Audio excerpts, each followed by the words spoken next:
Well, yesterday we had, I guess the day before already, we had quite the encounter. As you can see, that grass is, I don't know, 4.5 foot tall. And back in there by that tree,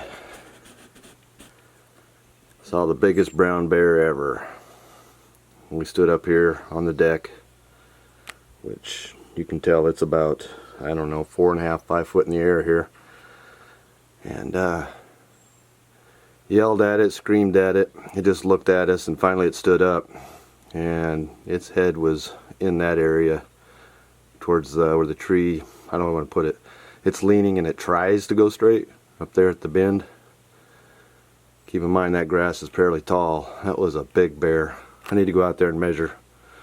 Now, to be fair, there's a small hill incline behind there, so he was going to gain a little height there.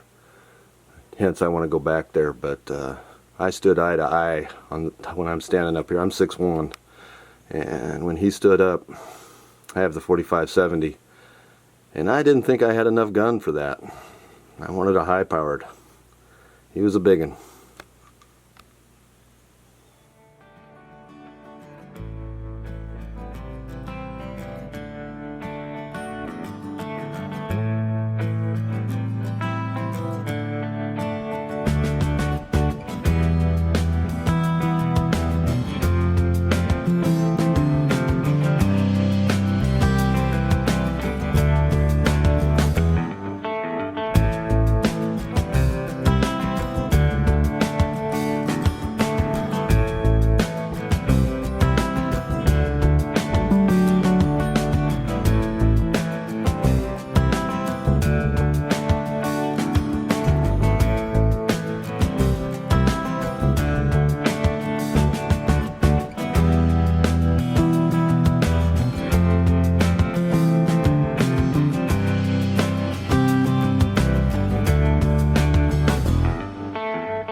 Well, got yesterday's work here. Hopefully we can get that beam on there. That concrete should be set up. It's been about a day. I think yesterday afternoon, about noon, we got that in and get that beam, and then we're going to pull measurements across. Stake that from the center line of that beam, so it'll be 10 foot on the outside of the beam. Inside it'll be 4 inches approximately shorter from center line to center line. That way should have perfect 10 foot outside floor there. So more work. If we can get this side up today, I'll be really happy. Everything will start moving a little bit faster after we got everything square and foundation set right. Should move pretty quick.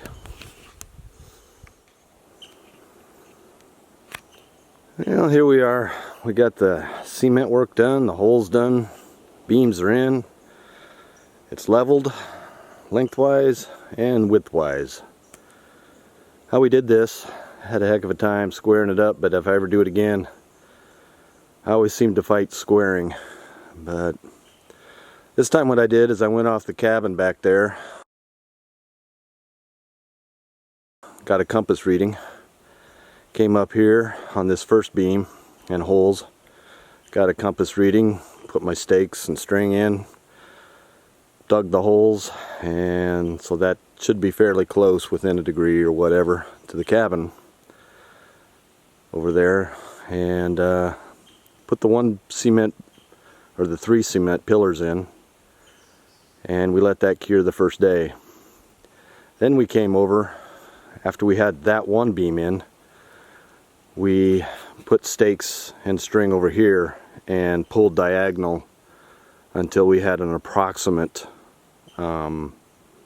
cross measurement. In other words, from that corner to this corner, and then again from that corner across to this corner. Those two measurements diagonally should be the same. And we're within 1/8 of an inch, so that's good enough for me. At the time we were squaring this, obviously I was within, you know, your stakes are up in the air, it's within 1 inch.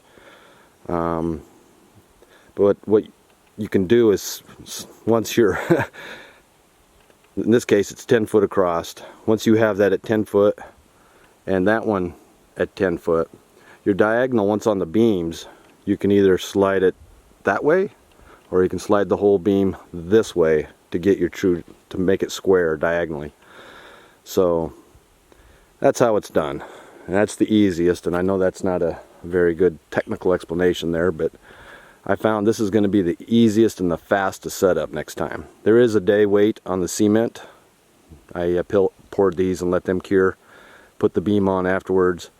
So it's a little bit more time consuming in that respect, instead of doing the math and doing it. But this thing came out within 1/8 of an inch, and the weather up here is 90s. One day was 102, if you can believe that, here in Alaska. My weather station was showing, that's in the sun though, but yeah, it's extremely hot to be working. So put in light days, 4 or 5 hours, and we'd move on. So anyway, I hopefully have the framing done on the floor today, and we should be moving on to another project. Probably have to get supplies for the walls. I know I will. So that'll be another run to town and another trailer load. So away we go. Alright, hot of the day. It's about 88 right now. In the shade. Taking a little break, but here we are. Got all the floor joists on. We're going to do some blocking next. You can see this is an 8-foot sheet, and I'll have a little bit left on 2 foot. So I'll have to block right there at the end there for that sheet. And then I'll stagger it the other way. The 8 foot will come this way, and I'll block for that 2 foot strip there. Again, vice versa, keep going. And I'm going to have to do some blocking up here where the toilet will sit up there. But after we get all that enclosed, I'm going to close around the pit there and get that blocking. Floor will go on. We'll be ready for walls.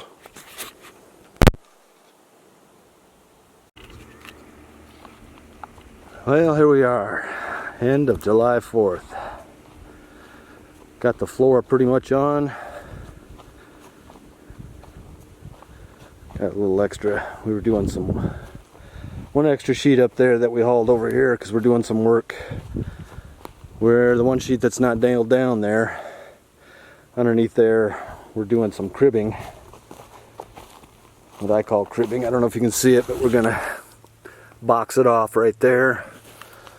It's a big box all the way around. One, nobody falls into. It's going to trap the odors there, and we might even insulate around it. I'm not too sure yet, but from there, fill dirt up along the sides, finish the floor. We got to go back to town and get supplies. Got to start getting the walls up. That's where we're at. So, good progress. Even though it did hit 104. Lordy, Alaskans are, that's in the sun. I'm sure it's 10 degrees cooler. Everything's showing on my, inside my cabin there, it's showing 92 right now. So it's not as bad. About 82 inside. Too hot to work, I tell you. But now that it's behind us on this, go back to town, get some more supplies. We're going to have a nice, the back half is going to be the outhouse. We're going to have a little 2x4 that's going to separate it, wall there, 2x4 wall. And this front half is going to be a generator shed. Going to put a freezer in there, all my tools, you kind of get the idea. So, and that'll free up everything inside the cabin that's been a shed. So we can no longer call it a shabin. We'll just call it a small cabin. So, anyway. Hopefully Mr. Brown Bear steers away. He was a biggin. Don't want him around anymore. Haven't seen any sign or any trails in the weeds, so I'm fairly happy. But neighbors have said they've seen a lot of brown, a lot of black this year, so for what it is, till next time.